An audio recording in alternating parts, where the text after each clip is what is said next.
কে আসনা বলে এই পৃথিবী হলো উজালা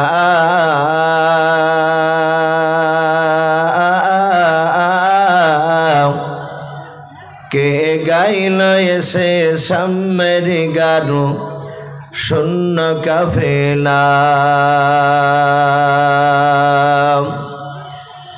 কে আসনা বলে এই পৃথিবী হলো উজালা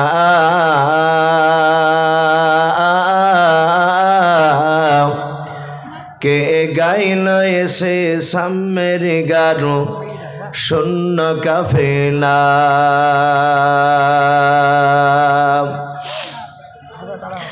ও হাশমে মাকি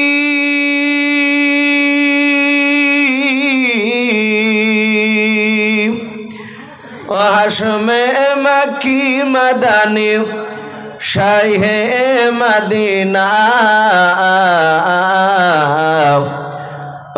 নূরে নবী নূরে নবী নূরে মদিনা নূরে নবী নূরে নবী নূরে মদিনা কে আসনা বলে এই পৃথিবী হলো উজালা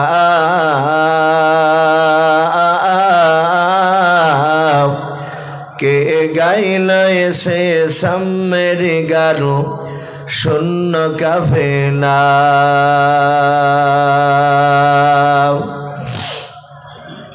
হযরতে উমর করতে কতল নবীর দারে যায়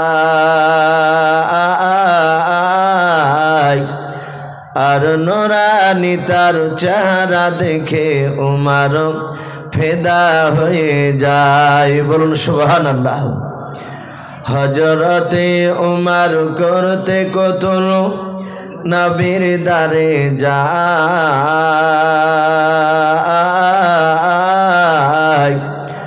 আর নুরানি তার চেহারা দেখে উমর ফেদা হয়ে যায় যার মায়াবী চেহারা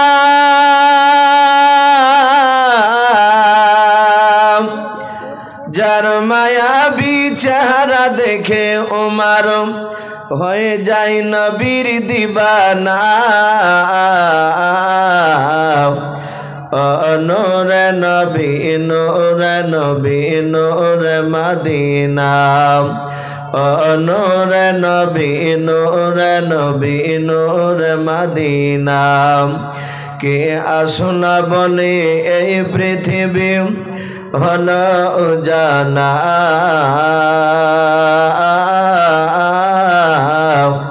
কে গাইল এসে সাম্যের গানু শূন্য কাফেলা ভাই সবাই আমরা প্রাণ ভরে মহাব্বতে উচ্চ আওয়াজে আরেকবার দুরূদ ইব্রাহিমটা পড়ি না আল্লাহুম্মা সাল্লি আলা মুহাম্মাদি ওয়া আলি মুহাম্মাদ কামা সাল্লাইতা আলা ইব্রাহিম ওয়া আলা আলি ইব্রাহিম ইন্নাকা হামিদুম মাজিদ আল্লাহুম্মা বারিক আলা মুহাম্মাদি ওয়া আলি মুহাম্মাদ কামা বারাকতা আলা ইব্রাহিম ওয়া আলা আলি ইব্রাহিম ইন্নাকা হামিদুম মাজিদ সাল্লাল্লাহু তাআলা আলাইহি ওয়াসাল্লাম। শ্রদ্ধেয় জনাব আজকের জালসা নির্বাচিত মনোনীত যোগ্যতম সভাপতি মহাশয় ও সম্মানিত আমন্ত্রিত ওলামে কেরাম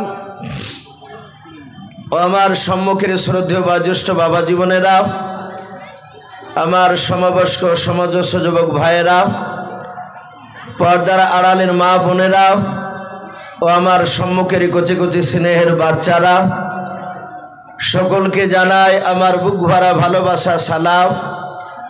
আসসালামু আলাইকুম ওয়া রাহমাতুল্লাহি ওয়া বারাকাতুহু। আলহামদুলিল্লাহ, সমস্ত প্রশংসা হামদ নাত সাধনা ভোজনা সে মহান রব্বুল আলামিনের জন্য, যে মহান রব্বুল আলামিন আমাদেরকে বড় ভালোবেসে রহম করে বিভিন্ন গুনার মজলিস থেকে বাছাই করে নিয়ে এসে মহান রব্বুল আলামিন তার জিকরুল্লাহর মজলিসে, রহমতের মজলিসে আমাদেরকে নিয়ে এসে বসার তৌফিক দান করেছেন। তাই আমরা সকলে রব্বুল আলামিনের দরবারে শুকরিয়া স্বরূপ আদায় করে বলুন আলহামদুলিল্লাহ। ভাই উচ্চ আজ আর একবার বলুন আলহামদুলিল্লাহ।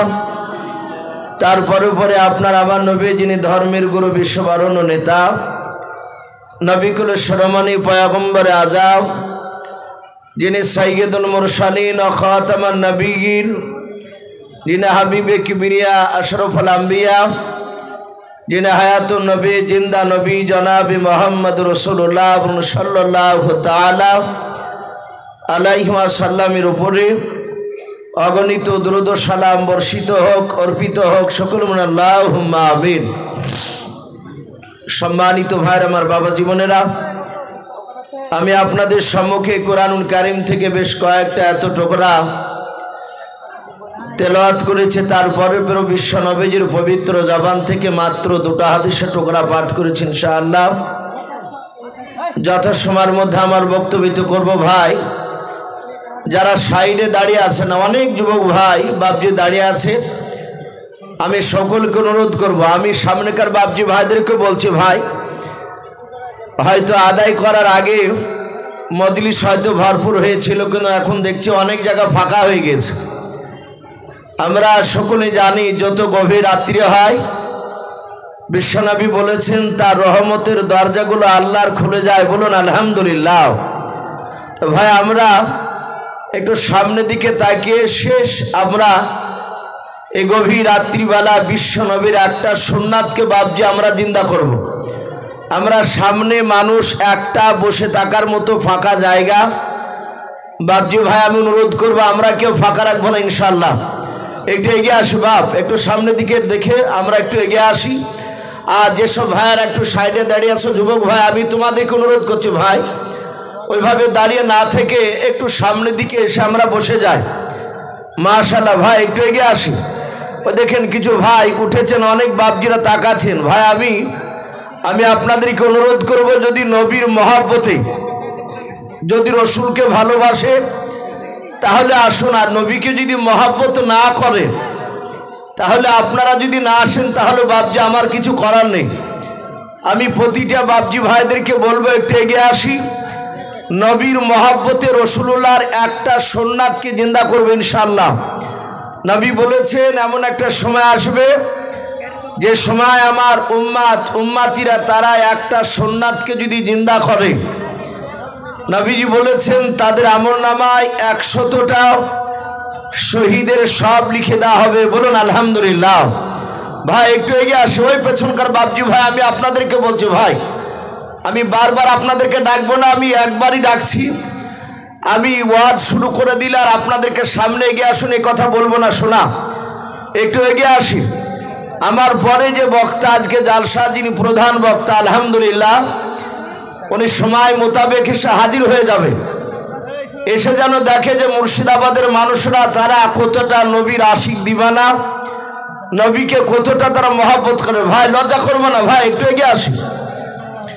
জানি না আল্লাহ দরবারে আজকে কুশাবাড়িয়া এই পবিত্র মাদ্রাসার মাহফিলে জালসা কবুল হয়েছেন কেন আমি জানি না। আমরা দোয়া করব আল্লাহ যেন এই কুশাবাড়িয়া মাদ্রাসার পবিত্র জালসার মাহফিলকে আল্লাহ কবুল করুন। বলুন আল্লাহুম্মা আমিন। আল্লাহ যদি কবুলে জালসাটা করে না, আলহামদুলিল্লাহ জান্নাত যাওয়া এটাই বাপজি আমাদের জন্য যথেষ্ট হয়ে যাবে। এগিয়ে আসি ভাই। আমরা সকলেই জানি বিশ্ব নবী জনাবে মোহাম্মদ রাসূলুল্লাহ, সকলে বলুন সাল্লাল্লাহু তাআলা আলাইহি ওয়াসাল্লাম। নবী আমার পবিত্র জবানে সাহাবাদের সামনে আলোচনা করেছিলেন। আমি আপনাদের এলাকায় বহুবার বাপজি এই কথাটা, হাদিসটা আমি বলেছি। নবীজি পবিত্র জবানে বলেছেন মান আহাব্বা সুন্নাতি। রসুল বললেন যারা আমার সুন্নাতকে ভালোবাসলো, ফাকাদ আহাব্বানি, তারা আমাকেই ভালোবাসলো। বলুন আলহামদুলিল্লাহ। নবীজি আরো বললেন যারা আমার সুন্নাতকে ভালোবাসলো তারা আমাকেই ভালোবাসলো। ওয়ামান আহাব্বানি কানা মাই ফিল জান্নাহ, আর যারা বিশ্ব নবীর সুন্নাতকে ভালোবাসলো, আমার নবী বলছেন আমার সুন্নাতকে যারা ভালোবাসলো তারা আমার সঙ্গে জান্নাতে থাকবে। বলুন সুবহানাল্লাহ। এটা রাসূলুল্লাহর পবিত্র জবানের কথা।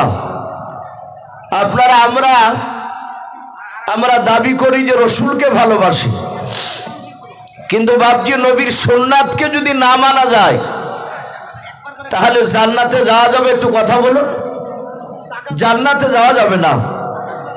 সাহাবায়ে কেরাম রাদিয়াল্লাহু তাআলা আনহুম আজমান গুনেরা, হাদিসে এসেছে ওয়াসামি'না ওয়া আতা'না, নবীজির কথা শোনার সাথে সাথে সাহাবায়ে কেরামরা আমল করার জন্য তৈরি হয়ে যেতেন। বলুন আলহামদুলিল্লাহ।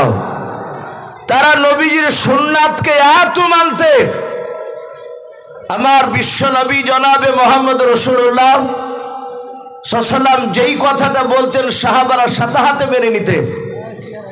হাদিসের কিতাবে পাওয়া যায় মহান রব্বুল আলামিন জিবরিল আলাইহিস সালামের মারফতে রাসূলুল্লাহকে বললেন, হে রাসূল, তুমি গিয়ে আমার বিশ্ব নবীকে গিয়ে বলে দাও আমার নবী যেন তার সাহাবাদের সামনে, তার সাথী ভাইদের সামনে যেন আলোচনা করে যে আমার রাসূল যখন সাহাবাদের সামনে কথা বলবে তখন আমার বিশ্ব নবীর গলার আওয়াজে চেয়ে যেন আমার কোনো বান্দার গলার আওয়াজটা যেন উঁচু না হয়। শুধু এতটুকু কথা জিবরিল আলাইহিস সালামকে বিশ্ব নবীজির কাছে মহান রব্বুল আলামিন বলার জন্য পাঠালেন। মসজিদে নববীতে বিশ্ব নবী আমার হাজার হাজার সাহাবায়ে কেরামরা রাসূলের কথা শোনার জন্য দাঁড়িয়ে থাকতেন।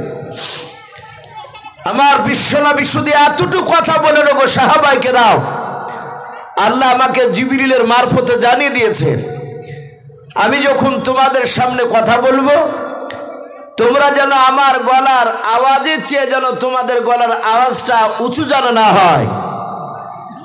শুধু এতটুকু কথা বললে সাহাবায়ে কেরাম বাপজি রাসূলুল্লাহর কথা শুনে বাড়ি চলে গেলেন। হাদিস শরীফে পাওয়া যায় বিশ্ব নবীজির বাপজি একজন সাহাবা যিনার নাম বেশিরভাগ সাহাবায়ে কেরাম লিখেছেন হযরত উরাইকা রাদিয়াল্লাহু তাআলা আনহু বলে বাপজি সে সাহাবাটার নাম ছিল। নবীজির সাহাবার নাম উরাইকা। বিশ্ব নবী আমার মসজিদে নববীতে নামাজ পড়াতেন ইমাম হয়ে, সাহাবারা সকলেই রাসূলুল্লাহর পেছনে ইক্তাদা দিয়ে নামাজ পড়তেন। নবীজি নামাজ সালাম ফিরার পরে আমরা দেখতে পাই আমাদের ইমাম সাহেবদেরকে বাপজি বেশিরভাগ আহলে হাদিস ও কার হানাফি বলেন না কেন, আপনার দেওবন্দি বলেন আর বেরেলি বলেন না কেন, আমরা দেখতে পাওয়া যায় 5 ওয়াক্ত নামাজের মধ্যে থেকে 2 ওয়াক্তের নামাজে ইমাম সাহেব সালাম ফিরার পর বেশিরভাগ ডান দিকে ঘুরে বসে। আসরের নামাজের পর আর ফজরের ফরজ নামাজের পর ঘুরে বসে না? বা প্রায় মসজিদে দেখবেন ইমাম সাহেব ডান দিকে বাপজি বাম দিকে সালাম ফিরার পরে বেশিরভাগ ইমামদেরকে দেখা যায় ডান দিকে ঘুরে বসে। কোন কোন ইমাম কোন সময় যদি বাম সাইডে যদি ঘুরে বসে তো অনেক মুসল্লি আবার ফতোয়া দেয় যে হুজুর এটা ভুল হলো না, ডান দিকে বসা হয় আর আপনি আজকে ঘুরে বাম দিকে কেন বসলে? আমরা হয়তো যারা জানি না তারা অনেক সময় হয়তো এটা ভুল মনে করি। আপনি ডান দিকে বাম দিকে যেদিকে ঘুরবেন অসুবিধা নেই, কিন্তু রাসূলুল্লাহ বেশিরভাগ ডান দিকে ঘুরতেন। আমার বিশ্বনবী ডান দিকে বাপজি ঘুরে নবী আমার 1 নয় 2 নয় পরপর লক্ষ্য করে দেখলে 3 দিন ধরে একজন সাহাবা আসে না, মসজিদে নামাজ পড়াই ছেড়ে দিয়েছে। আল্লাহ রাসূল সালাম ফিরে মুনাজাত করে নবীজি বললেন, ওগো আমার সাহাবায়ে কেরাম, আমি দেখছি 3 দিন থেকে একজন সাহাবা যিনার নাম উরাইকা, ওই সাহাবাটা তো মসজিদে নামাজ পড়তে আসে নাই, উনি কি ইন্তেকাল করেছে? আর উনি ইন্তেকাল করলে তো আমি জানতে পারতাম, যেহেতু আমার পিছনে তারা নামাজ পড়ে। একজন সাহাবা আমার বিশ্ব নবীর কাছে দাঁড়িয়ে বলছেন, হুজুর বেয়াদবি হলে মাফ করবেন, আপনি যে সাহাবার নাম করলেন উনি বাড়িতে আছেন, উনি মরে নাই, উনি বেঁচে আছে। বলে উনি মসজিদে কেন নামাজ পড়তে আসে নাই? বলে আমি তা বলতে পারবো না, কিন্তু নবী আমি একটা জিনিস লক্ষ্য করে দেখেছি, হযরত বেলাল যখন আজান দেয়, হাইয়া আলাস সালাহ হাইয়া আলাল ফালাহ, আর ওই আওয়াজ শোনার পরে আমরা মসজিদে জামাত ধরার জন্য আমি বাড়ি থেকে বেরিয়ে আসতাম। তখন রাসূল এই আপনার মসজিদে নববীতে আসার পথে আমার বাড়ি থেকে বেরিয়ে উরাইকার বাড়ি রাস্তার ধারে, আমি ওনার বাড়ির দরজায় সালাম দিতাম, দেওয়ার পর উনাকে ডাকতাম যে চলো ভাই মসজিদে নামাজ পড়ে আসি। উনি মসজিদে আমি যখন সালাম দিতাম, উনি সালামের উত্তর দিয়ে দরজার কাছে এসে বলতেন, ভাই আপনি যান, আমি যাব না। এই বুলি হযরত উরাইকার আমি চোখের দিকে লক্ষ্য করে দেখতাম, ওনার দুই চোখের কোনা দিয়ে গড়গড় করে পানি গড়ত। ওগো আল্লাহর রাসূল, উনি কেন কাঁদেন আর কেন আসেন না ওটা আমি জানি না, বলতে পারবো না। আমার বিশ্ব নবী জনাবে মুহাম্মদ রাসূলুল্লাহ সাল্লাল্লাহু তাআলা আলাইহি ওয়াসাল্লাম, নবী আমার ওই সাহাবাকে ডাক দিয়ে বলুন, সাহাবা আমি রাসূলুল্লাহ পয়গম্বর, আমি তোমাকে হুকুম করলাম তুমি আমার মসজিদ নববী থেকে দৌড়ে সোজা উরাইকার বাড়িতে চলে যাও। হযরত উরাইকার বাড়ির দরজায় সালাম দিয়ে উরাইকাকে ডাকবাও। উরাইকা বেরিয়ে আসলে তুমি উরাইকার সামনে বলবা, বিশ্বনবী জনাবে মুহাম্মদ রাসূলুল্লাহ সাল্লাল্লাহু তাআলা আলাইহি ওয়াসাল্লাম, বিশ্বনবী তোমাকে ডাক দিয়েছে, এখনই তোমাকে নবীর দরবারে যাওয়া লাগবে। ওরে আমার সাহাবা, উরাইকা আমার নাম শুনে আর বসে থাকতে পারবে না। আল্লাহ রাসূলের কথা শুনে বাবা মসজিদে নববী থেকে সোজা দৌড়ে গিয়ে হযরত উরাইকা রাদিয়াল্লাহু তাআলা আনহুর বাড়ির দরজা গিয়ে সালাম দিয়ে দিলেন, আসসালামু আলাইকুম ওয়া রাহমাতুল্লাহি ওয়া বারাকাতুহু।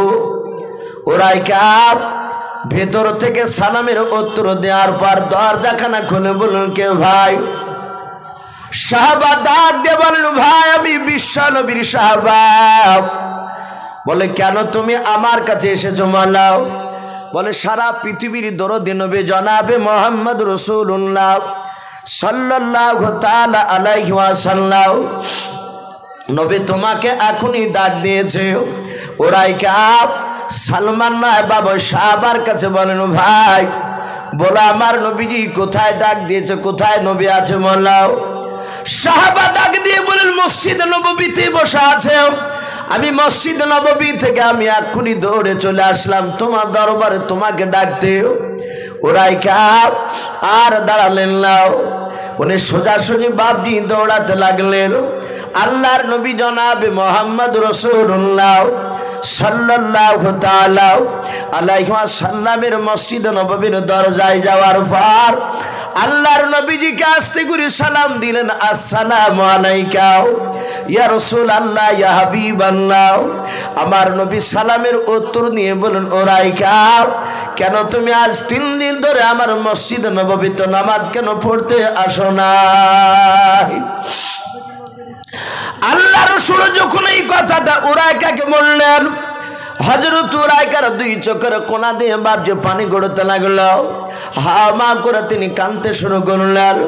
আমার নবী বলেন, উরাইকা তুমি কান্না করো না, তাড়াতাড়ি বলো।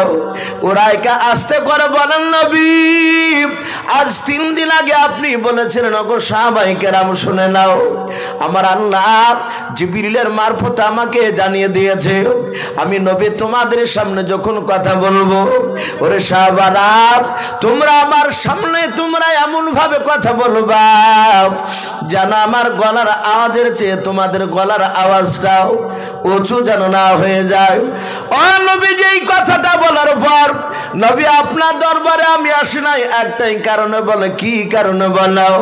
বলে নবী গো আমার গলার আওয়াজটা হচ্ছে মোটাও। ও আল্লাহর নবী, যে আমি চিন্তা করেছি নবী আপনার দরবারে কথা বলতে গিয়েও একটু যদি গলার আওয়াজটা আপনার গলার আওয়াজের চেয়ে যদি বেশি হয়ে যায়, কিয়ামতের ময়দানে উরাইকা সাহাবা আর জান্নাত যেতে পারবে না। জোরে বলুন সুবহানাল্লাহ। ওগো রাসূল, আমি ওই ভয়ে আপনার দরবারে আমি আসি নাই, হয়তো নামাজ পড়তে এসে যদি একটু আওয়াজটা জোরে হয়ে যায়। ভাই একটু আমরা একটু সমীক্ষা করব, চিন্তা করব যে রসুলের সাহাবারা তাহলে রসুলকে কতটা মানতেন। শুধু গলার আওয়াজটা একটু উঁচু হবে বলে রসুলের কাছে বাপজি ভয়ে আসতেন না। আজ আমরা বাপজি অনেকে শুনছি রসুলের সুন্নাতকে বাপজি মানি নাই। আমি আরেকবার অনুরোধ করব ভাই, কারণ আপনারা আমার দিনী ভাই, আমরা জানি না, আমরা হাদিসে বাপজি পড়েছি অনেক খোলাবার মুখে, আপনারা শুনেছেন জাহান্নামের আগুন খুব ভয়ঙ্কর, খুবই কঠিন। সাহাবায়ে কেরাম দুনিয়ার বুকে বাপজি 10 জন ব্যক্তিকে, নারী আর পুরুষ, আমার বিশ্বনবী তাদের ব্যবহার দেখে আমার রাসূলুল্লাহ খুশি হয়ে তাদেরকে জান্নাতের খুশখবরি শুনিয়েছিলেন। বলুন আলহামদুলিল্লাহ। এই আমরা সকলেই জানি, জিনাদেরকে আশারায়ে মুবাশশারা বলা হয়। তারা 10 জন ব্যক্তি জান্নাতের খুশখবরি শুনেছিলেন। শোনার পরও তারা বাপজি জাহান্নামের আগুনকে দেখে তারা ভয়ে থরথর করে সারা জীবন কাঁদতেন। হযরত উসমান গনি রাদিয়াল্লাহু তাআলা আনহু বিশ্বনবীর সাথে দাঁড়িয়ে আছে, একটা পাহাড়ে দাঁড়িয়ে আছে। মাকামে নওবাদ বলে একটি কিতাব, ওই কিতাবটিতে ঘটনাটা এসেছে। হযরত বিশ্বনবী আমার দাঁড়িয়ে, হযরত উসমান গনি দাঁড়িয়ে, আর হযরত আবু বকর সিদ্দিক রাদিয়াল্লাহু তাআলা আনহু উনিও দাঁড়িয়ে। হঠাৎ করে দেখলেন বিশ্বনবী পাহাড়টা দুলছে, যাকে আমরা হিলা বলি, যাহাতে হিলতে শুরু করেছে। আবু বকর সিদ্দিক বলছেন, ওগো আল্লাহর রাসূল, হঠাৎ করে পাহাড়টা হিলতে গেল। আল্লাহর নবী পাহাড়টার দিকে লক্ষ্য করে নবীজি শুধু এতটুকু কথা বলেন, পাহাড়, এ পাহাড় থামিয়ে যাও। জানি সে পাহাড়ের উপর কারা দাঁড়িয়ে আছে? সারা পৃথিবীর শ্রেষ্ঠ রাসূল আমি দাঁড়িয়ে আছি, আর আমার সাথে 2 জন আরো দামি সাহাবা দাঁড়িয়ে আছে। একজন দাঁড়িয়ে আছেন সিদ্দিকে আকবর, আর আরেকজন দাঁড়িয়ে আছে জুন্নুরাইন, যাকে 2 নূরের অধিকারী বলা হতো। বলুন সুবহানাল্লাহ। উসমান গনিকে আমার বিশ্বনবীর 2 কলিজার টুকরার বিটির সাথে হযরত উসমান গনি রাদিয়াল্লাহু তাআলা আনহুর বিয়ে হয়েছিল। যাহাতে এই কথা বলেন, আর সাথে হাতে বাপজি পাহাড়টা থেমে গেল। মুফাসসিরিনে কেরাম লিখেছেন, সাহাবারা এত মর্যাদাপূর্ণ, এত দামি ছিলেন, তারপর উসমান গনি বাপজি অঝর নয়ন কবরে পাহাড় দিয়ে যেতেন আর কাঁদতেন। আবু বকর জঙ্গল দিয়ে যেতেন আর বলতেন, ওগো আল্লাহ, আমাকে তুমি মানুষ না বানিয়ে যদি তুমি আমাকে জঙ্গলের যদি একটা গাছ বানাতে, লোক কেটে গাছটাকে আগুন দিয়ে পুড়ে দিত, ঝামেলা মিটিয়ে দিত, জানতো আবু বকর যে গাছ গুছালির হিসাব নেওয়া হবে না। বলুন আলহামদুলিল্লাহ। আবু বকর কাঁদতেন যে আল্লাহ, আমার হিসাব যদি নাও, আমি আবু বকর জানি না কিয়ামতের ময়দানে হিসাব দিতে পারবো কিনা। অথচ বাপজি তারা জান্নাতি, এত বড় দামি সাহাবা হওয়ার পরও তারা বাপজি কাঁদতেন। আর আজ বাপজি আমরা 5 ওয়াক্ত নামাজ তো পড়িনি। বহু মানুষ আছে বাপজি গরমে মুসল্লি মসজিদে বেঁচে ছিল। লক্ষ্য করে দেখবেন শীতের সময় মুসল্লি কমে গিয়েছে, অথচ আমরা দাবি করি যে রাসূলুল্লাহকে ভালোবাসি। ভাই অনুরোধ করব, বিশ্বনবীর সুন্নাতকে বাপজি না মানলে জান্নাত পাওয়া যাবে না। আর নবীর সুন্নাতকে তখনই মানা যাবে যখনই আমি বিশ্বনবীজির বাপজি প্রতিটা সুন্নাতকে বাপজি জিন্দা করব, মানব। পা থেকে মাথা পর্যন্ত প্রতিটা জায়গায় নবীর সুন্নাতকে বাপজি জিন্দা দেখতে পাওয়া যাবে।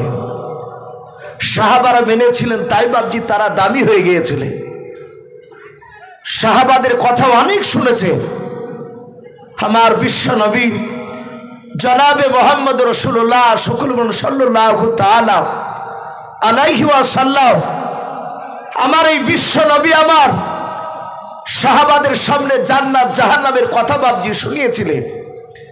সাহাবারা শোনার সাথে হাতে আমার সাহাবায়ে কেরামরা তারা বাপজি আমল করেছিলেন। আর সাহাবারা নিজ চোখে দেখেছিলেন যে আমার বিশ্বনবী জাহান্নামের কথা বলার সাথে হাতে নবী আমার জাহান্নামের আগুনের জন্য আমার বিশ্বনবী কাঁদতেন। বলুন আলহামদুলিল্লাহ। এটা সাহাবারা নিজে চোখে বাপজি দেখেছিলেন। আমরা জাহান্নামের আগুন বললে বাপজি অতটা ভয় আমাদের আসে না। অনেক মানুষ দেখেছি বাপজি মুনাজাতে কাঁদে। মৌলানা সাহেব যখন মুনাজাত করে, কিছু মানুষ বাপজি দেখা যায় চোখ দিয়ে পানি ঝরে, আর কিছু মানুষ তাকে থেকে তার দিকে দেখে। আবার সকালবেলায় চায়ের দোকানে গিয়ে বাপজি টিটকারি মারে, এ সারা জীবন গুনাহ করে বেড়াচ্ছে, আর হুজুরের দোয়াতে কোন কাঁদন, কই আমাদের কাঁদন আসে না। বাপজি কাঁদন এমনি আসবে না যতক্ষণ পর্যন্ত আপনার জাহান্নামের আগুনের ভয় আপনার দিলে না ঢুকবে, আপনার কাঁদন আসবে না। মাইসা সিদ্দিকা রাদিয়াল্লাহু তাআলা আনহা বলে, আমরা সকলেই জানি যে বিশ্ব নবী সারা পৃথিবীর শ্রেষ্ঠ নবী। আচ্ছা একটু কথা বলেন, কোন নবীদের গুনাহ আছে? একটু কথা বলেন বা একটু জোরে বলুন। পৃথিবীতে আদম নবী আলাইহিস সালাম থেকে নিয়ে যত নবী রাসূল আল্লাহ পাঠিয়েছে, হযরত বিশ্বনবী মুহাম্মদ সাল্লাল্লাহু আলাইহি ওয়াসাল্লাম পর্যন্ত একটা নবী রাসূলেরও বাপজি জীবনে গুনাহ নাই আছে? তারা সবাই মাসুম। আমার মাইসা সিদ্দিকা বলেন, আমি নবীজিকে দেখেছি।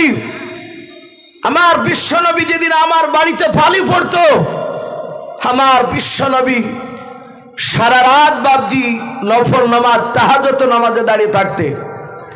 আজ তো নফল নামাজ আমরা পড়ি না বললেই চলে।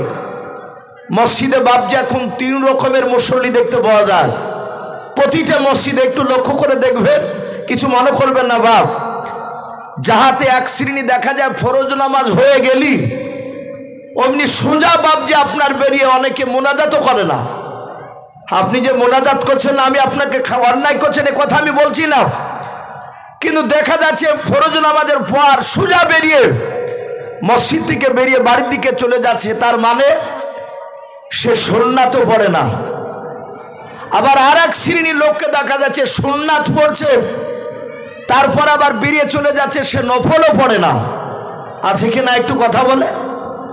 এরকম অনেকেই আছে বাপজি। আমার সোনা লালেরা, আমার বিশ্ব নবী জনাবে মোহাম্মদ রাসূলুল্লাহ সাল্লাল্লাহু তাআলা আলাইহি ওয়াসাল্লামের বিবি আয়েশা রাসূলুল্লাহকে বলছেন, ওগো নবী, আমি আপনার মুখে শুনেছি আপনার ডান দিকের বাম দিকের সামনের পেছন দিকের চারিদিকের গুনাহ মাফ। ওগো নবী, আপনি অত রাত্রি পর্যন্ত আপনি কেন কাঁদে? আয়েশা বলছেন, আমি রাসূলুল্লাহকে দেখলাম নবীজি আমার ঘরে এক কোণে বসে নামাজ পড়ছে। নবী সেজদায় পড়ে আল্লাহর কাছে কাঁদছেন আর ওগো বলছেন, ওগো আল্লাহ, ওগো মওলা, জাহান্নামের আগুন আমি নবী রাসূল সহ্য করতে পারবো না, আমার উম্মতরাও জাহান্নামের কঠিন আগুন সহ্য করতে পারবে না। বলুন আলহামদুলিল্লাহ। আমার বিশ্বনবী কাঁদছে। বাপজি আমার সোনা লালেরাও, আমাদের সেই রসুলকে বাপজি আমরা আজও চিনতে পারলাম না। আজ অনেকে আমরা রাসূলুল্লাহর বিরুদ্ধে অনেক রকমের কথা বলি। আপনার বিশ্বনবী দুনিয়ার বুকে বাপজি 63 বছর বেঁচে ছিলেন, সকলেই আমরা জানি।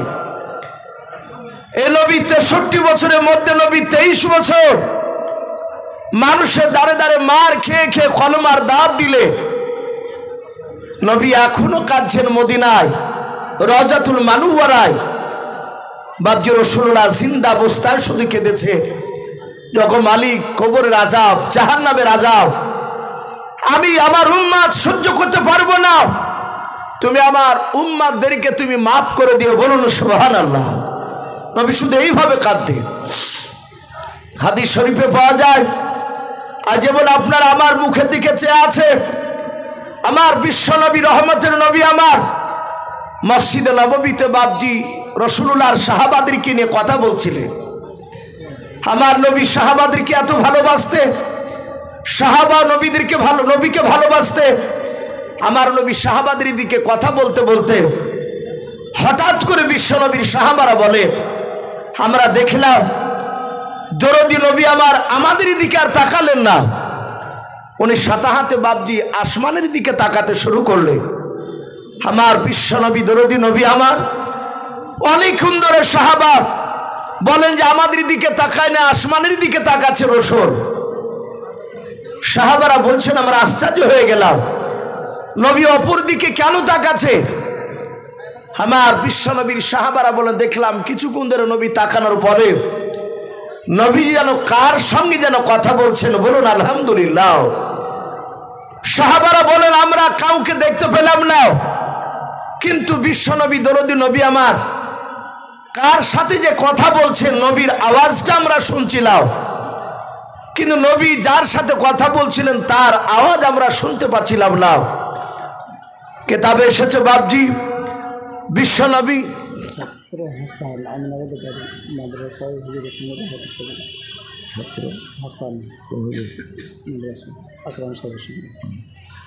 এই মাদ্রাসার ছাত্র হাসান, তুমি যেখানে থাকো মাদ্রাসায় হুজুরের সাথে একটু দেখা করো।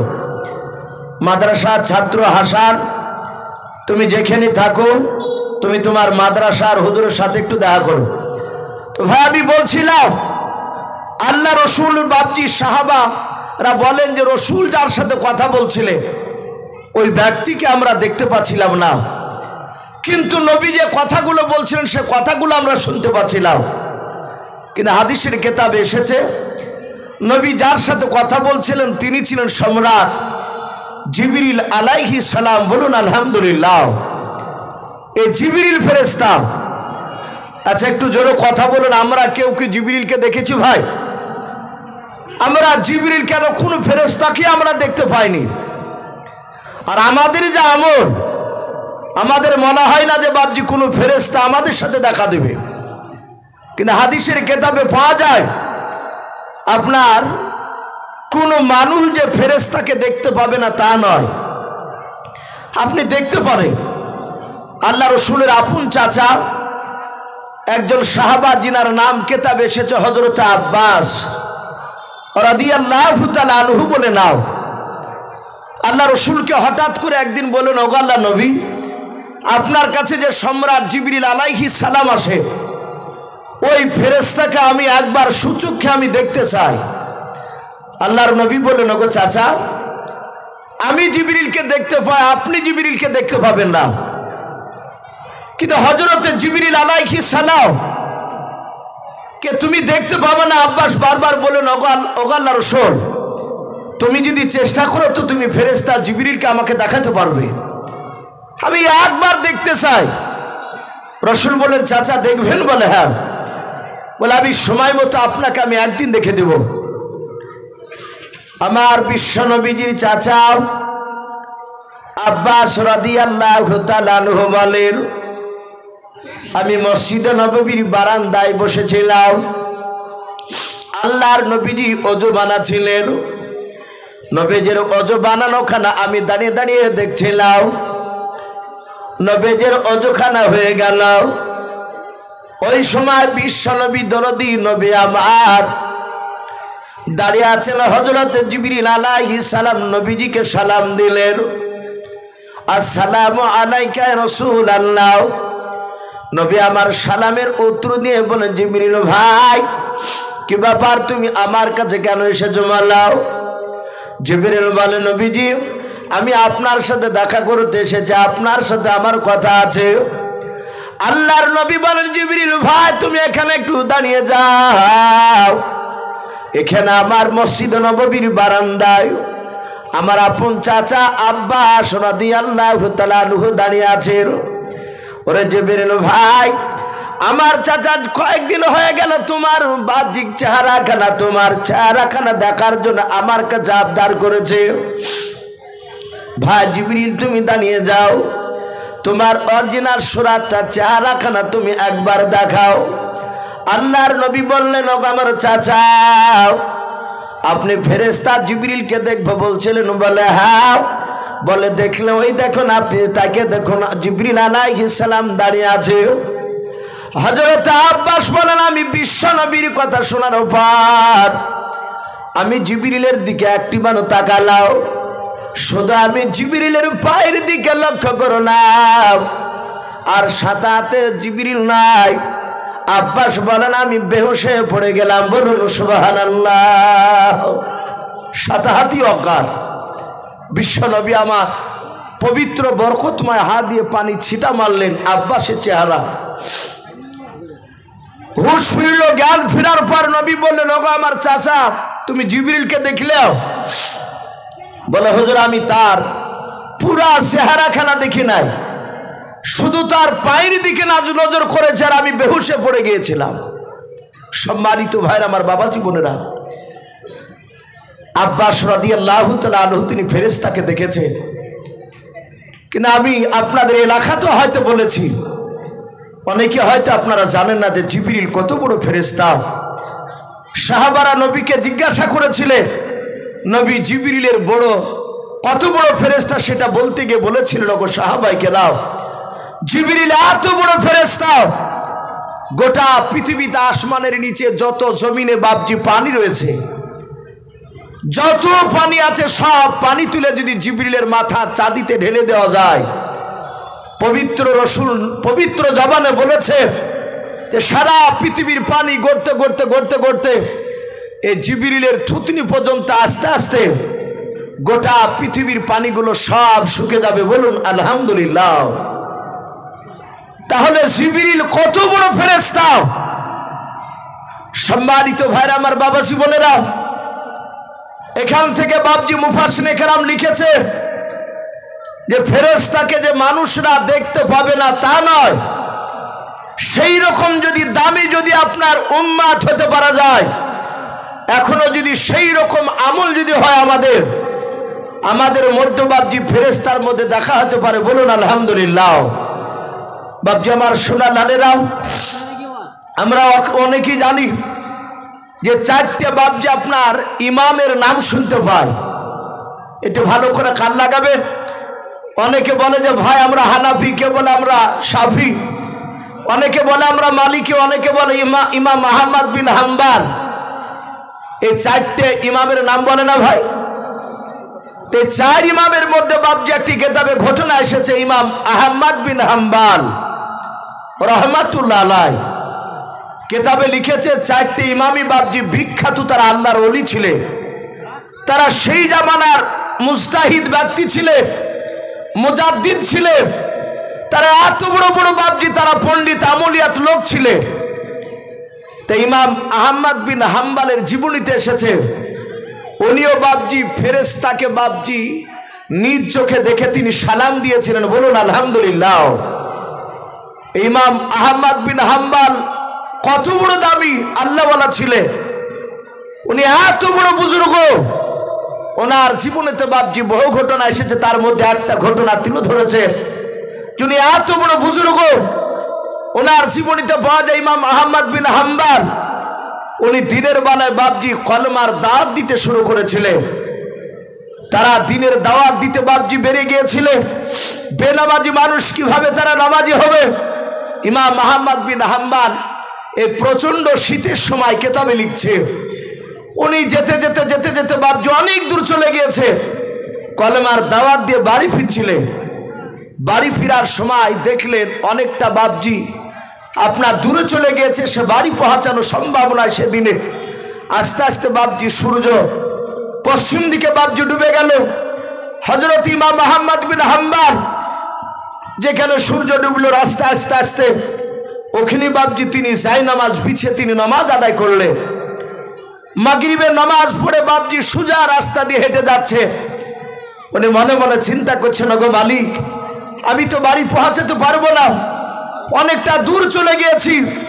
ইমাম আহমদ বিন হাম্বল চিন্তা করেন, আমি রাস্তার মাঝে একটা কোনো বাড়ি যদি পাই, ঘর পেলে সে বাড়িতে গিয়ে আমি আশ্রয় নেব, আমি একটু থাকবো।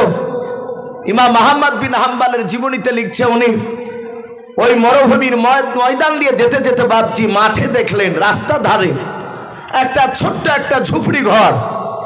ইমাম আহমদ বিন হাম্বল ওই বাড়ির দরজার গুড়িতে গিয়ে উনি সালাম দিলেন, কারণ উনি জানেন বিশ্বনবী বলেছেন 5 ওয়াক্ত যদি আপনি নামাজ পড়েন আর কোনো বাড়িতে মুসলিমের বাড়িতে গিয়ে যদি আপনি সালাম না দেন, বিনা সালামে যদি আপনি বাড়িতে প্রবেশ করেন, ঢুকে যান, তাহলে হয়তো কিয়ামতের ময়দানে আপনি ওই বাড়িতে সালাম না দেওয়ার কারণে আল্লাহ হয়তো আপনাকে কিয়ামতের ময়দানে পাকড়া করবে। আপনি জান্নাত যেতে গিয়ে হয়তো আল্লাহ আটকে দিবে। আমাদের আমল আছে ভাই, একটা মানুষ বলতে পারবো যে আমার বাড়ি বলেন, আমার প্রতিবেশী বাড়ি বলে, যার বাড়িতে যাই না কেন আমি বিনা সালামে তার বাড়িতে আমি প্রবেশ করি না, আছি বাপ? একটা মানুষ এরকম নাই। কিন্তু রাসূলুল্লাহর সাহাবা নয়, উনি একজন ওলি, নবীর উম্মত। ইমাম আহমদ বিন হাম্বল চিন্তা করেন, সালাম না দিলে রাসূলের সুন্নাতকে জিন্দা করা যাবে না। উনি ওই বাড়ির দরজার গুড়িতে এসে সালাম দিলেন, আসসালামু আলাইকুম ওয়া রাহমাতুল্লাহি ওয়া বারাকাতুহু। যাহাতে সালাম দিলে বাড়ির ভিতর থেকে দেখছে একটা যুবক ছেলে। যুবকটা আর কেতাবে লিখেছে তার মুখে দাড়ি ছিল। সে যুবক ছেলেটা বাড়ির ভিতর থেকে বাপজি সালামের উত্তর দিয়ে বেরিয়ে এসে বললেন, চাচাজি কি ব্যাপার? ইমাম আহমদ বিন হাম্বল তিনি ডাক দিয়ে বললেন, বাবা কিছু যদি মনে না করো, তোমার বাড়িতে আজকে রাত্রিটা আমাকে থাকতে দিবা? যদি থাকতে দাও আমি থাকার অনুমতি চাইছি, কারণ আমি শীত বস্ত্র নিয়ে আসি নাই, অনেক দূরে বাড়ি, আমার কলেমার দাঁত দিতে দিতে আমার রাত্রি লেগে গিয়েছে, আমি তোমার এই বাড়িখানে আমি রাত্রিবেলায় থাকতে চাই। যুবক ছেলেটা বলল, চাচা অসুবিধা নাই, আপনি আসুন, অসুবিধা নাই, আপনি আসুন, আমি একা আছি। কিন্তু কেতাবে লিখেছে ওই যুবক ছেলেটার ঘরটা ছিল সেটা হোটেল ঘর। যুবক ছেলেটা বলল, চাচা আপনি ওখানে বসুন, আরাম করবেন, আমি আপনাকে অনুমতি দিলাম। বৃদ্ধ সেই আহমদ বিন হাম্বল সাদাসিধে, তিনি এত বড় বুজুর্গ, উনি ডাক দিয়ে বললেন, বাবা আমি এশার নামাজ পড়বে, এশার টাইম হয়ে গেছে। যুবক ছেলেটাকে বলল, বাবা একটু পানির ব্যবস্থা পাওয়া যাবে? বলে অসুবিধা নয়, পানি দিচ্ছি আপনাকে। যুবক ছেলেটা বলল, চাচাজি আমিও তো নামাজ পড়বো। বলে, বাবা তুমিও নামাজ পড়বে? বলে হ্যাঁ। বলে আমিও ছোট থেকে নামাজ পড়ি। যুবক ছেলেটা ওযু বানালো, বৃদ্ধ লোকটা ওযু বানালেন, দুজনায় নামাজ পড়লেন। যুবক ছেলেটা বললেন, চাচা ওইখানে আপনি আরাম করো। চাচা আমার আরাম করলে চলবে না, এটা হোটেল ঘর, আমি গরিব মানুষ, আমি সারা রাত রুটি তৈরি করি, সারা রাত রুটি তৈরি করার পর ওই রুটিগুলোকে আমি সারা দিন বিক্রি করি। চাচা যে আমি চুলাতে আগুন দিয়ে ওই দেখেন তাওয়াটা চাপি দিয়ে আমি আটা পানি দিয়ে আমি সানিয়ে খমির করে আমি রুটি তৈরি করবো, চাচা আপনি আরাম করেন। বৃদ্ধ লোকটা বললে, অসুবিধা নাই বাবা। যুবক ছেলেটা বাপজি আটা সালতে শুরু করলো, তাওয়া চাপি দিয়ে তলে আগুন ধরে দিল। ইমাম আহমদ বিন হাম্বল ডাক দিয়ে বলছে, বাবা কিছু যদি মনে না করো, আমার শরীরে এমন কোনো পোশাক বেশি নাই যা থেকে ঠান্ডা আমাকে লাগবে না। ওকে বাবা পাতলা জামা আছে আমার শরীরে, যদি তুমি কিছু মনে না করো, যদি অনুমতি দাও, তোমার চুলহাতে যে আগুন জ্বালিয়েছ ওই আগুনের তাপ একটু আমি খেতে চাই। বলুন আলহামদুলিল্লাহ। তাকওয়া দেখুন, পরেজগার কাকে বলে। আজ আমরা অনেক লোক আছি, ফজর নামাজ পড়তে যাচ্ছি বাড়ি থেকে বাপজা 1/2 কিলোমিটার দূর। এখন তো আর বেশিরভাগ দূরে মসজিদ নাই, দূরে মসজিদ হলে ঝামেলা টামেলা করে বাপজি কাছে মসজিদ তৈরি করার ব্যবস্থা করছে মানুষ যে কোনো বাহানায়। তো মসজিদে নামাজ পড়তে যাওয়ার সময় দেখা যাচ্ছে নারকেল গাছ ওই 20 হাত দূরে, আর ওই গাছের নারকেল শুকনিয়া নারকেল বাপজি পড়িয়েছে, পড়ে 20 হাত দূরে বাপজি পড়ে আছে, আর মুসল্লি যাচ্ছে নামাজ পড়তে, দেখছে 2টা নারকেল কুড়িয়ে নিয়ে গিয়ে বাড়িতে রেখে দিয়ে আসলো। ওই নারকেল দিয়ে বাপজি আপনার পিঠা তৈরি করে, অনেক সময় এরকমও শোনা গেছে ওই নারকেল দিয়ে আবার রোজার ইফতারি পর্যন্ত করছি। বলছে হুজুর ওই ইফতারিতে কি রোজা হবে? আমরা কি চিন্তা করেছি তা কয়? অথচ কি বলবো ভাই, আমি তো পারিনি, পড়েছিল তাই কুড়ে খেয়েছি।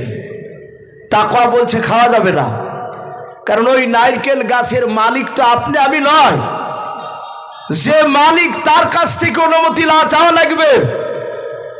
আপনারা শুনেছেন আব্দুল কাদের জিলানী রহমাতুল্লাহ আলাইহি নাম শুনেন না? বিখ্যাত বুজুর্গ আল্লাহওয়ালা, ওনার আব্বার নাম মুসা সালে জঙ্গি রহমাতুল্লাহ আলাইহি।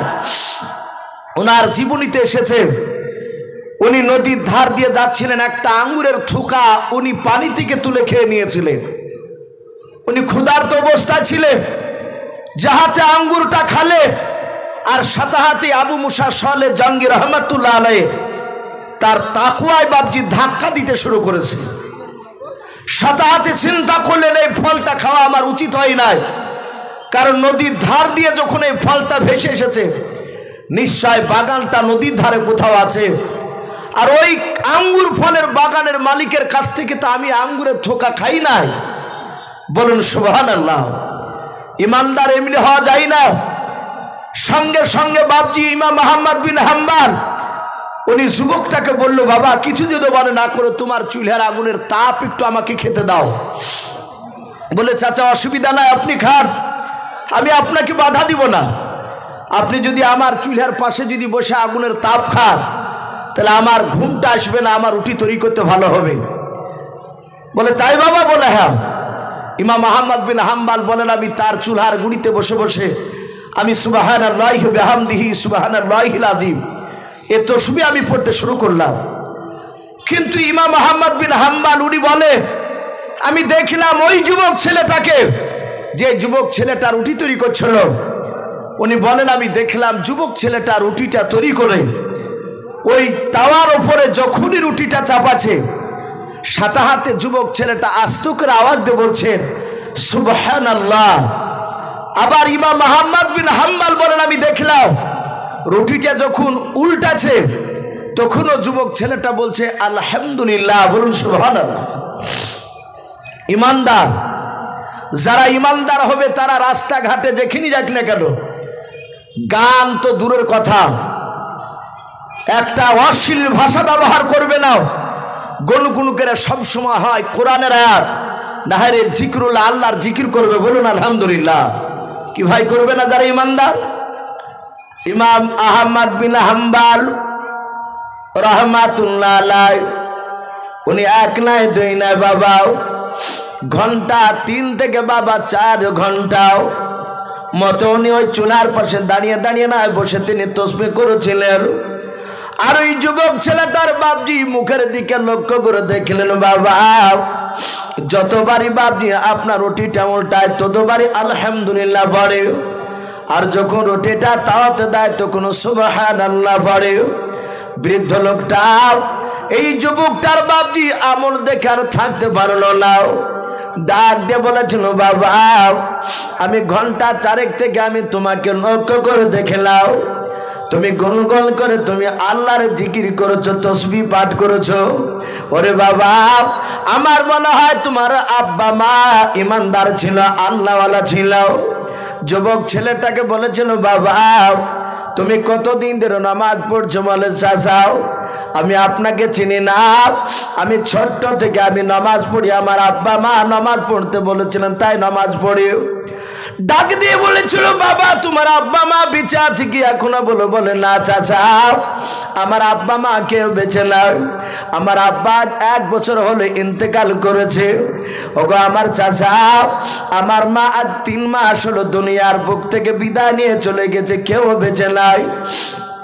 ইমাম আহমদ বিন হাম্বল রহমাতুল্লাহ আলাইহি ডাক দিয়ে বলেছিলেন, বাবা তোমার আব্বা মাকে তোমার মৃত্যুর আগে তোমাকে কোনো কেউ ওসিয়ত করে গিয়েছো মাল্লাও? তোমাকে কি কোনো ভালো কাজ কথা বলে গিয়েছো মাল্লাও? ওই যুবক ছেলেটা ডাক দিয়ে বলেছিল, চাচা আমার মা ইন্তেকাল করার আগে আমার জন্য একটা নে দুইটা নয়, আমার মা আমার জন্য 50টা দোয়া করে গিয়েছে, বলুন সুবহানাল্লাহ। ডাক দিয়ে বলেছিল, বাবা 50টা দোয়া করেছিল? বলে হ্যাঁ। ওই 50টা দোয়াকে তোমার মার কবুল হয়েছে একটুখানি বলাও। ওই যুবক ছেলেটা ডাক দিয়ে বলেছিল, চাচা 50টা দোয়ার মধ্যে আমার মার 49টা দোয়া কবুল হয়ে গিয়েছে গো চাচা, আমি সচক্ষে দেখতে পেয়েছি। মাত্র একটা দোয়া এখনো কবুল হয় না, মাত্র একটা দোয়াই বাকি আছে। বৃদ্ধ লোকটা বলেছিল, বাবা কোন দোয়াটা বাকি আছে একটু খুলে বলাও।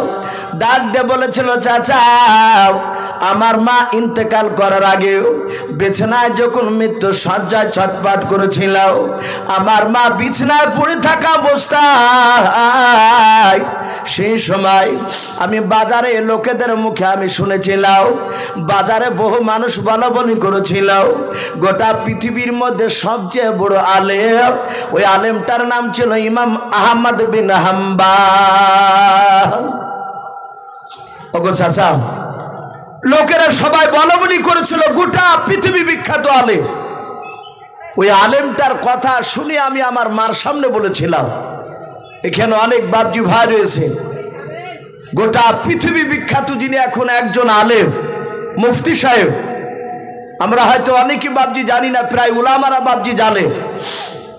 সে আলেমটার নাম বলা হয়েছে তাকি উসমানী সাহেব দাজিলুল আলী, পাকিস্তানের বিখ্যাত মুফতি সাহেব। এত বড় পণ্ডিত আলেম, প্রায় বাপজি মাদ্রাসায় যারা বড় বড় পণ্ডিত আলেম তারা ওনার কথা বাপজি আলোচনা করে।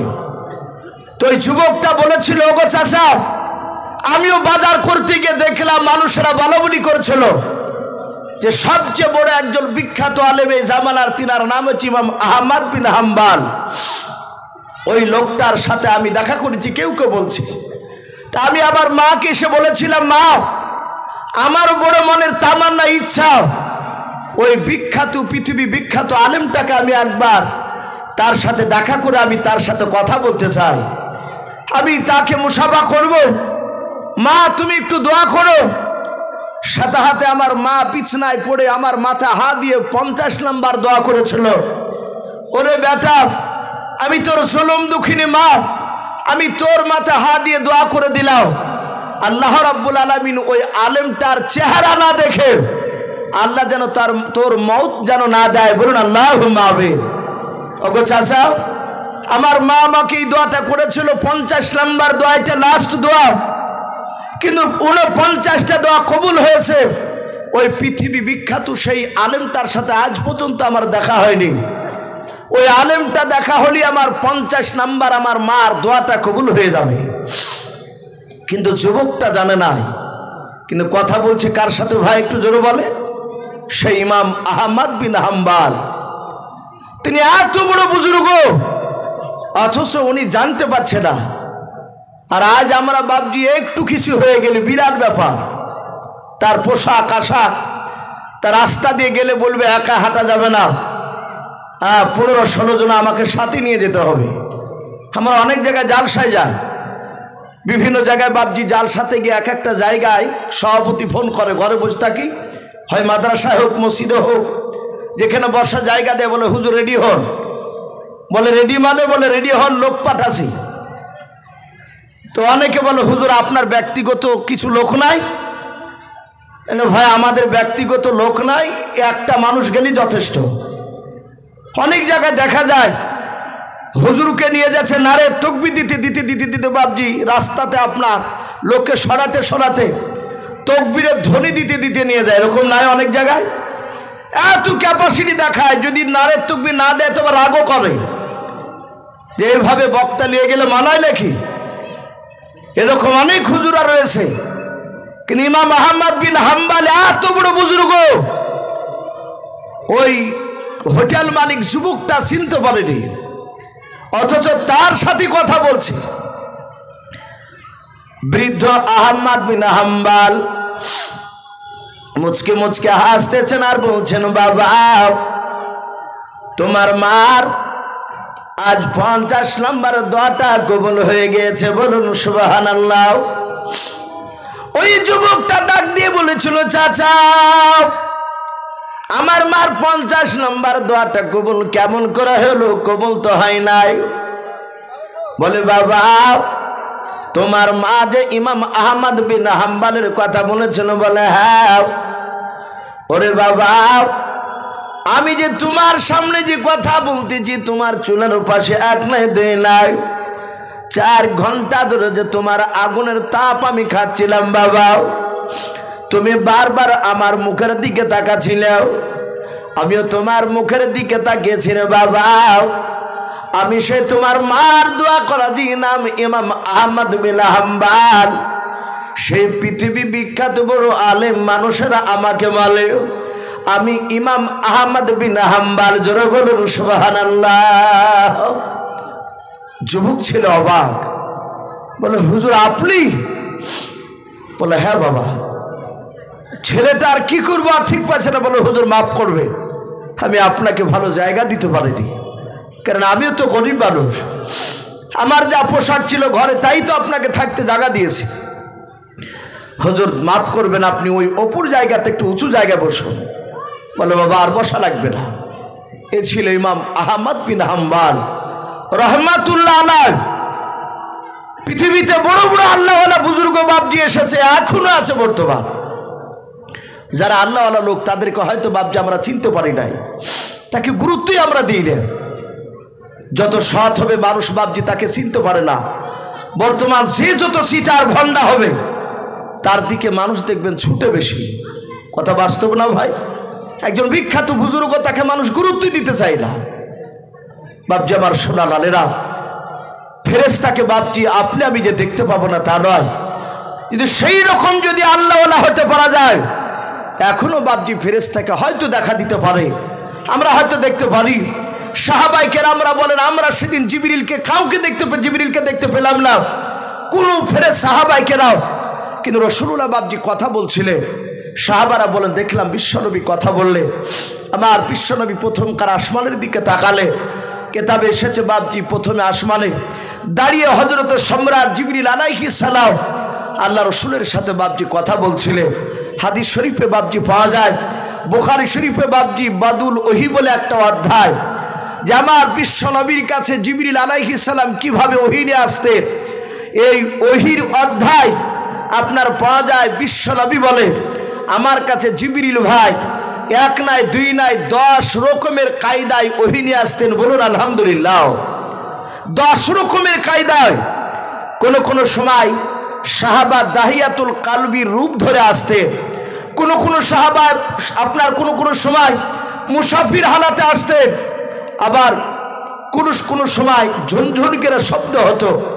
আমার নবী তাকে বুঝতে পারতেন যে জিবরিল আলাইহিস সালাম ওহী নিয়ে আসতেন। কোন সময় আসমান থেকে ডাক দিতেন। সেই দিন জিবরিল আলাইহিস সালাম প্রথম আসমান থেকে আমার বিশ্ব নবীকে ডাকছে, সালাম দিলেন, আসসালামু আলাইকা রাসূলুল্লাহ। আমার বিশ্ব নবী জনাবে মুহাম্মদ রাসূলুল্লাহ সাল্লাল্লাহু তাআলা আলাইহি ওয়াসাল্লাম। আমার নবী আসমানের দিকে তাকিয়ে জিবরিল আলাইহিস সালামকে লক্ষ্য করে ডাক দিয়ে বলেন, জিবরিল ভাই তুমি প্রথম আসমান থেকে কেন আমাকে সালাম দিয়ে ডাক দিয়েছো মোলাও? জিবরিল আলাইহিস সালাম ডাক দিয়ে বলেন, নবী গাও আল্লাহ আপনার কাছে আমাকে পাঠিয়েছে। বলে, কেন পাঠিয়েছে? বলে, নবী সেটাই আপনাকে দেখানোর জন্য এসেছে রাসূল। ওগো নবী আপনি আমার ডান হাতখানা দেখতে পাচ্ছেন? বলে, হ্যাঁ দেখতে পাচ্ছি।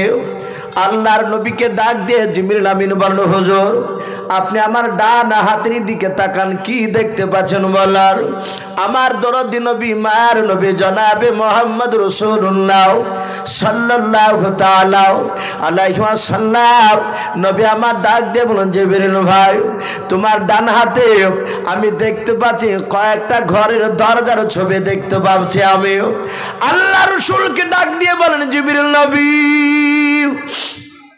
আপনি কটা দরজাটা আপনি গনে গনে বললেন আমার বিশ্ব নবী দরদি নবী আমার ডাক দিয়ে বলেন জিবরিল ভাই আমি তোমার হাতের দিকে দরজাগুলো এক নাই দুই নাই আমি গনে গনে দেখলাম তোমার দরজা হাতে এক নাই দুই নাই 7টা ঘরের দরজার ছবি দেওয়া আছে আল্লাহর নবী ডাক দিয়ে বলেন ওগো জিবরিল ভাই ওই দরজাগুলো কেন আমাকে দেখাতে নিয়ে এসেছো বলো জিবরিল বলে নবী গো আপনি তাড়াতাড়ি বলুন জান্নাতটা কটা বলে জান্নাত হচ্ছে 8টাও ওগো দরদ নবী জাহান্নাম কটা বলে জাহান্নাম হচ্ছে 7টাও জিবরিল ডাক দিয়ে বলেন নবী ওই 7টা জাহান্নামের দরজা দেখেছেন বলে হ্যাঁ ওগো আল্লাহর নবী যে ওই এক এক করে 7টা জাহান্নামের দরজাও আপনার কাছে আল্লাহ দেখানোর জন্য আমাকে পাঠিয়ে দিয়েছে ওগো আল্লাহর নবী যে আপনাকে দেখাতে বলেছেন যা আমার বিশ্ব নবীকে দেখে দিয়ে যাও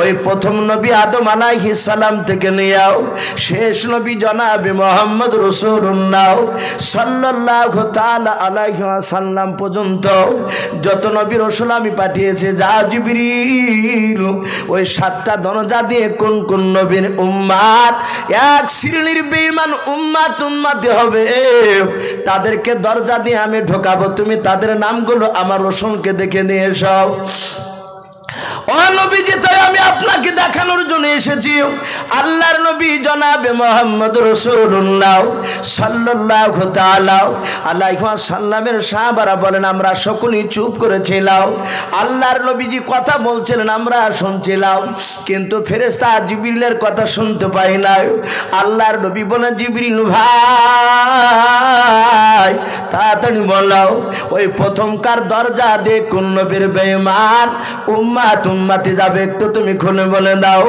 হযরত জিবরিল আলাইহিস সালাম ডাক দিয়ে বলেন নবী এই প্রথম নাম্বার দরজা দিয়ে হযরত আদম শফিউল্লাহ আলাইহিস সালাম হযরত আপনার শীষ নবী আলাইহিস সালাম হযরত দানিয়েল আলাইহিস সালাম হযরত জাকারিয়া নবী আলাইহিস সালাম এইভাবে বাবা বেশ কয়েকটা নবী রাসূলের নাম নিলেন আমার জিবরিল ভাই ওই কয়েকটা নবী রাসূলের নাম নেওয়ার পর বলে নবী এই সব নবীদের এক শ্রেণীর বেঈমান উম্মতি হবে তারা প্রথমকার দরজা দিয়ে জাহান্নামে চলে যাবে আল্লাহর নবী জনাবে মুহাম্মদ রাসূলুল্লাহ সাল্লাল্লাহু তাআলা আলাইহি ওয়াসাল্লাম ডাক দিয়ে বলেন জিবরিল ভাই তাড়াতাড়ি বলো 2 নম্বর দরজা দিয়াও কোন নবীর বেঈমান উম্মতিরা তাড়াতাড়ি যাবে তুমি বলে দাও জিবরিল ডাক দিয়ে বলে নবী গো 2 নম্বর দরজা দিয়ে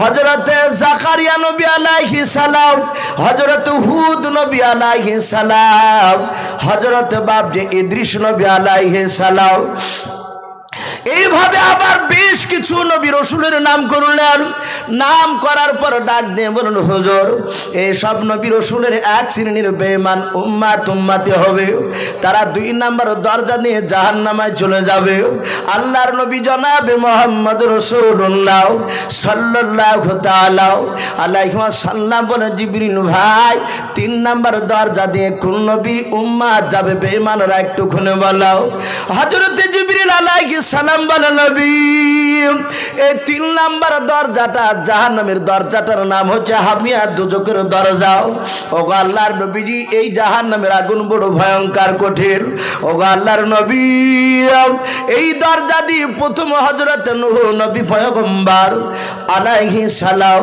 হযরত আপনার লূত আলাইহিস সালাম এইভাবে বাপজি নাম করার পর বললেন এই সব নবী রাসূলের এক শ্রেণীর বেঈমান উম্মতিরাও তারা 3 নম্বর হাবিয়া দুজক দিয়ে জাহান্নামে চলে যাবে আমার বিশ্ব রাসূল চমকে উঠলেন নবী বললেন ওগো জিবরিল ভাই তুমি প্রথমকার দরজাটার তুমি নাম করলে না দ্বিতীয় দরজাটার তুমি নাম করলে না আর 3 নম্বর দরজাটা তুমি ফট করে বললে হুজুর এটা হাবিয়া দুজক এই দরজা দিয়ে হযরতে নূহ নবী পয়গম্বর আলাইহিস সালাম আর লূত নবী আলাইহিস সালাম, এই এক শ্রেণীর বেঈমান উম্মাত, তারা এদিক দিয়ে জাহান্নামে যাবে। হযরতে মুসা নবী পয়গম্বর আলাইহিস সালামের নাম করলেন না, শুধু লূত নবী আর নূহ নবী বললেন। আমার বিশ্ব নবী রহমতের নবী ডাক দিয়ে বললেন, ওগো জিবরিল, তাড়াতাড়ি বলো, এ হাবিয়া দুজক তো খুব খাতারনাক, খুবই কঠিন, আর এই আগুনে শুনে না এই জাহান্নামে যাবে? বলে হ্যাঁ। বলে কেন? বলে লূত নবীর উম্মাতরা এমন কি অন্যায় করেছিল যে তারা ওই দিক দিয়ে জাহান্নামে যাবে, 3 নম্বর হাবিয়া দুজক দিয়ে তারা কঠিন জাহান্নামের আগুনে তারা শাস্তি ভোগ করবে। জিবরিল আলাইহিস সালাম বলছেন, ওগো রাসূল, আপনি শুনবেন লূত নবীর উম্মাতরা তারা কত বড় বেঈমান ছিল। লূত নবীর এক শ্রেণীর বেঈমান উম্মাতিরা তারা এত জানোয়ার ছিল।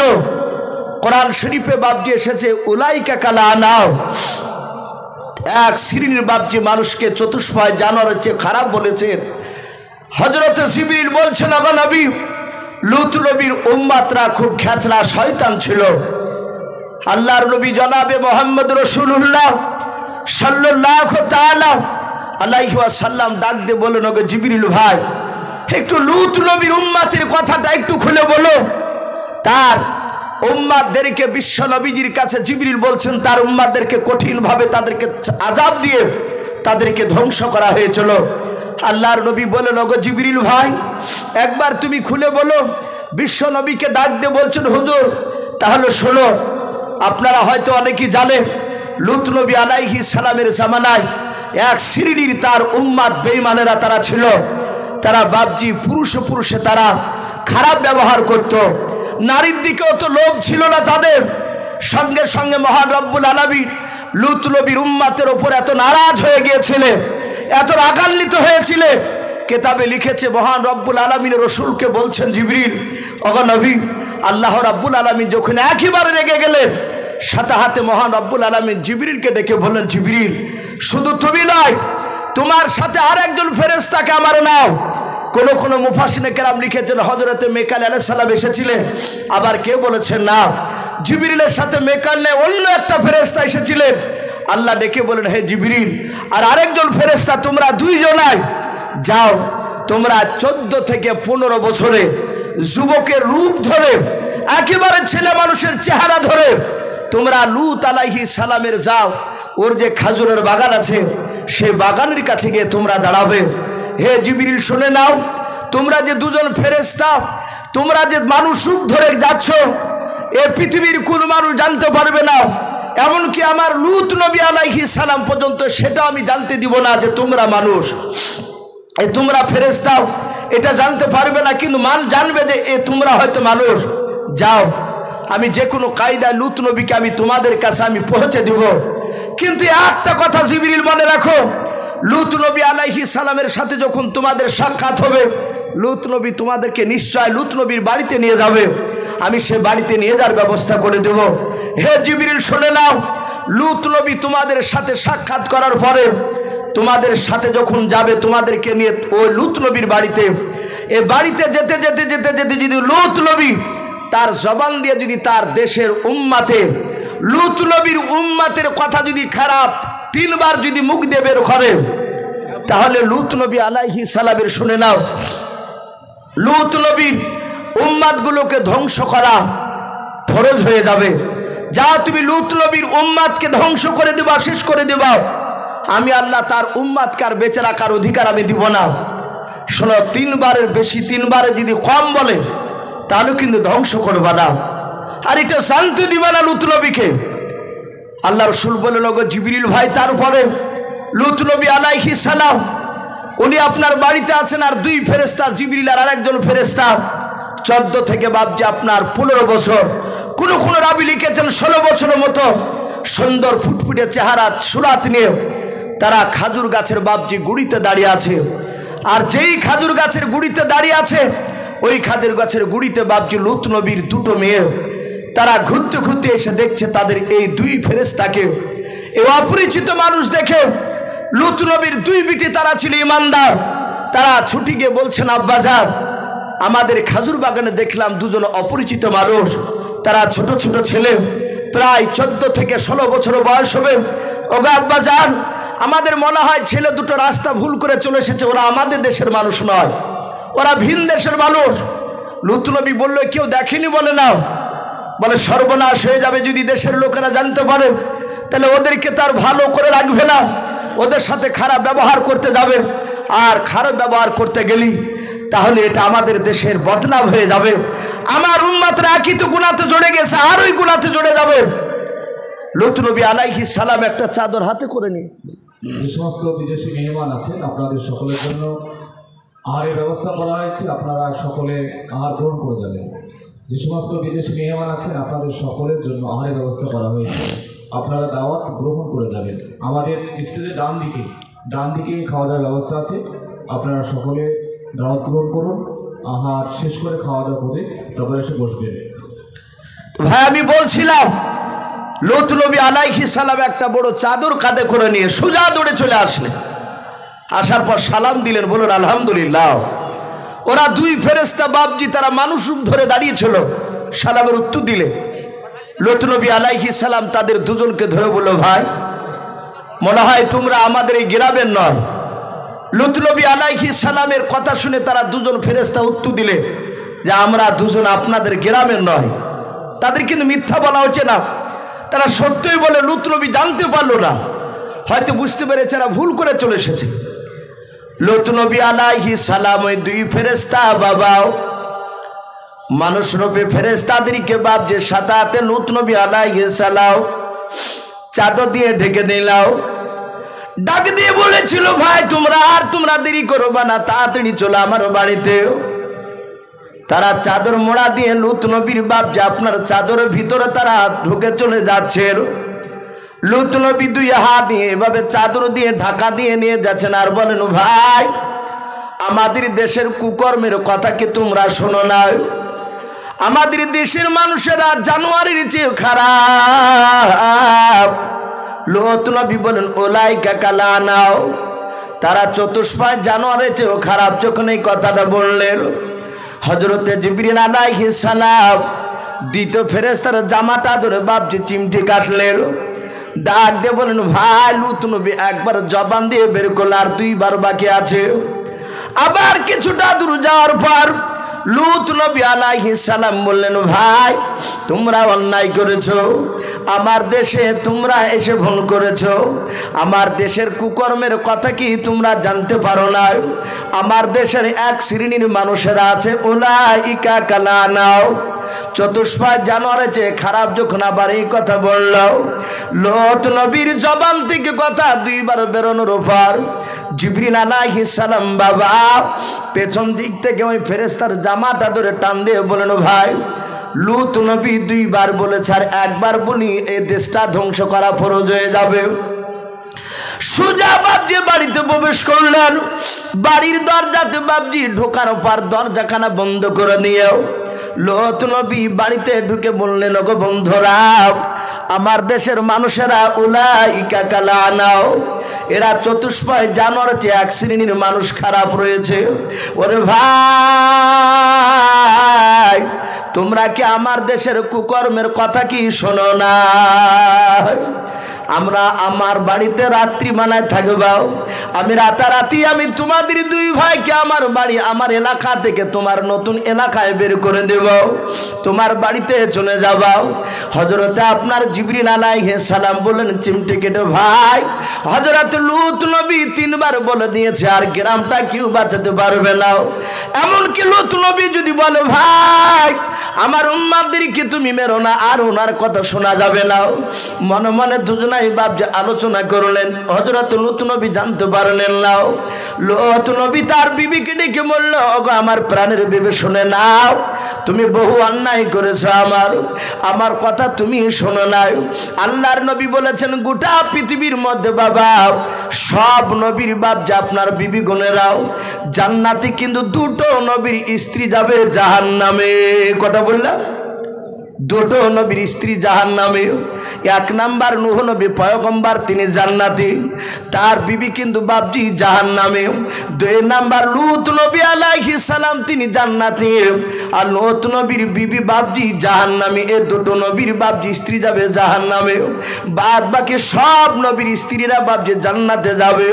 লূত নবী ডাক দিয়ে বলেছিল, বিবি বহু অন্যায় করেছে, শুনে নাও, আমার দেশের বেঈমানদের সামনে যেন বলবা না আমার বাড়িতে দুজন মেহমান এসেছে, কেউ জানে না আমি চাদর মোড়া দিয়ে লুকিয়ে নিয়ে এসেছে, এদের কথা যেন গ্রামের কোনো মানুষকে বলবা নাও। লূত নবীর বিবি বলল, ঠিক আছে বলবো নাও। কিন্তু লূত নবীর বিবি এত বেঈমান ছিল বাবা, জানোয়ার ছিল। ও আপনার বাড়িতে মেহমান আসলেও সাতাত লূত নবী বাড়ি থেকে লুকিয়ে বেরিয়ে গ্রামের মোড়লদের কাছে গিয়ে বলে আসতো, কারণ লূত নবী তার বিবি গ্রামের কথা শুনে চলতো, তার স্বামীর ওপর ঈমান এনেছিল না, বারবার বলল বিবি বলো না, কিন্তু লূত নবীর স্ত্রী বললো বলবো না। কিন্তু তার আগুতি বাপজি গ্রামের লোকেদের সাথে কন্ট্যাক্ট করেছিল যে শুনে নাও আমার স্বামী আমার উপর খুব চাপ দিচ্ছে, মেহমান আসলে আর বাড়ি থেকে বেরোতে পারবো না, তা আমি যদি বেরোতে না পারি, আমার বাড়িতে মেহমান আসলে আমি বাড়ির ওপরে ছাদের উপর উঠে আমি একটা কাপড় উড়াবো, আর কাপড় উড়া দেখলে বুঝতে পারবা যে বাড়িতে মেহমান এসেছে। কত বড় জানোয়ার, এটা আগেই বলে দিয়েছিল। লূত নবী বললো বলো না, বলে ঠিক আছে বলবো না। লূত নবী দুই মেহমানের সাথে বাপজি কথা বলছে, লূত নবী জানেন না যে ইনারা ফেরেশতা। বলছেন ভাই আমার দেশের মানুষরা খুব খারাপ, এরা বেটা ছেলেকে তারা চায়, মেয়ে ছেলেকে চাই না। এসব কথাগুলো বাপজি খারাপ কথাগুলো তুলে তুলে বাপজি ধরছিলেন, বলছিলেন হলো লূত নবী আলাইহিস সালাম। আর হঠাৎ করে দেখছে বাপজি হুই করে গ্রামের বাপজি কয়েক হাজার বেঈমান লূত নবীর উম্মত, বেঈমান উম্মতরা বাপজি তারা ছুটে এসে লূত নবীকে বলল, তোমার বাড়িতে নাকি বলো মেহমান এসেছে। লূত নবী সাথে হাতে লোক ঢুকতে দেখি উনি দরজাকে বন্ধ করে দিয়ে দরজায় তালা মেরে দিলে। দরজায় তালা মেরে দিয়ে বললেন, ভাই আমি তোমাদের হাত ধরছি, অনুরোধ করছি আমার বাড়ি এই মেহমানের ওপরে যেন তোমরা কুনজর দিও না, তোমরা এদের দিকে তাকান, এদেরকে দেখো না।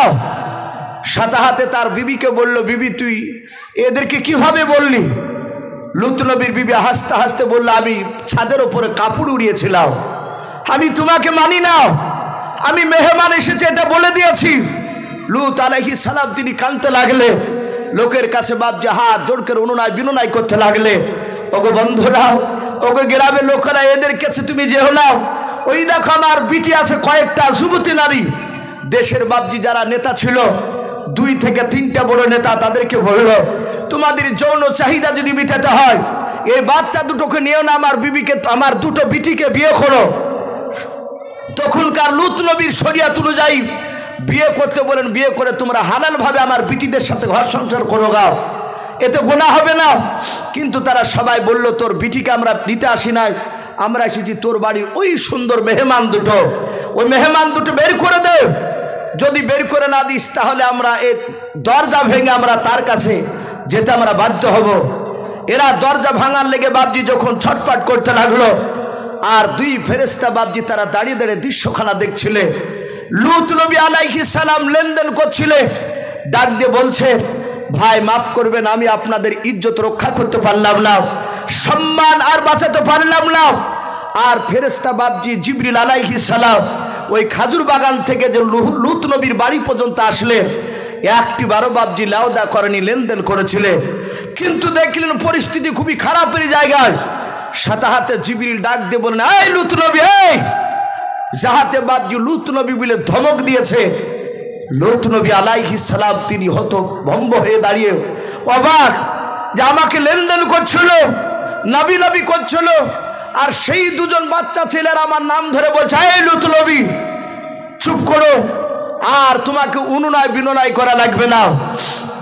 লূত নবী ভয়ে থরথর করে কাঁপতে কাঁপতে বলল, ভাই আপনারা খারাপ। সাথে হাতে লূত নবী আলাইহিস সালামকে ডাক দিয়ে বললে, ভাই আপনি আমাদেরকে চিনতে পারেন নাই? বলে না, বলে আপনি ছেড়ে দেন, ওদের কাছে কান্না করা লাগবে না, ওরা সকাল পর্যন্ত ওরা গেট ভাঙতে পারবে না। জোরে বলুন সুবহানাল্লাহ, আরো জোরে বলুন সুবহানাল্লাহ। ওরা যতই লড়াই করুক না কেন, চেষ্টা করুক না, ওরা ভাঙতে পারবে না। লূত নবী আলাইহিস সালাম বলেন ভাই তোমরা কারা, আমার নাম ধরে কেন ডাকলে বলাও। হযরত জিবরিল ডাক দিয়ে বলে নবী লূত আলাইহিস সালাম আমি পৃথিবীর কোনো সাধারণ বাচ্চা মানুষ নয়। বলে কেউ? বলে আমি সম্রাট জিবরিল আলাইহিস সালাম। বলুন সুবহানাল্লাহ।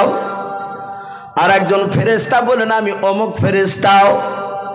লূত নবী আলাইহিস সালাম বললেন ভাই তোমরা মানুষ রূপ ধরে কেন এসেছো? বলে নবী গাও আপনার এই বেঈমান উম্মতের উপর আল্লাহ নারাজ হয়ে গিয়েছে।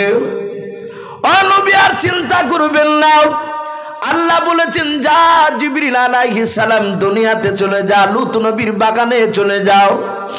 লূত নবী তোদেরকে নিয়ে বাড়িতে যাবার পর্যন্ত তিনবার যদি তার জবান দিয়ে যদি তার দেশের খারাপের কথা যদি উচ্চারণ করে বের করে দেয় তাহলে তার দেশের উম্মাদকে ধ্বংস করা ফরজ হয়ে যাবে, আর বাঁচাতে কেউ পারবে না, আমি ধ্বংস করে দিব আল্লাহ। তাই আপনার জবান দিয়ে তিনবার বেরিয়ে গিয়েছে নবী, আর আপনার উম্মাদকে কেউ বাঁচাতে পারবে না, আল্লাহ ধ্বংস করার অর্ডার দিয়েছেন আমাকে। কিন্তু নবী একটা রাস্তা আছে।